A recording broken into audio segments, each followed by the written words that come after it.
baya kowace budurwa yanzu a baya waye mata me kuke da ba yarinyar nan fa sai na ji fa kuma sa mana da batun a baya tun daga can da ke magana sai ba sharwa baby ni da Allah ka rabu da ni wai baby tun da ka siya min a bayan sallah wallahi ni da kaka kuma gani na ka ce kana kira na a bayan nan saura 1,200 kwantar da hankalinka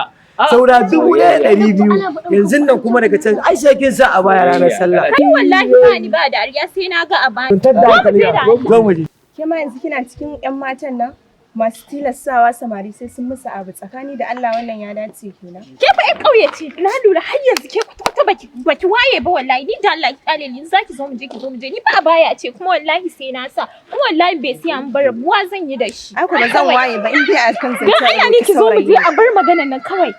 A baya kowace budurwa yanzu a baya waye mata kin ga da kike kyau koyan Allah ai ki ƙara gwarin ciki a baya ki aka miki da sallah yadda nake ji da ke a ce ba za ki sa a baya sallah ba ai dole ki sa a baya sallah sa nake ji da ke amma so nake kin gane dole sai an dan murna an yi murna ka miki a baya sallah kin gane dole ka san me duniya ma sun san ni da ce baby a'a ni dai ne baby ni da ce baby kin san ni dai ne baby kai ma ka san ne ce baby na yarda zan bayyana ke ce baby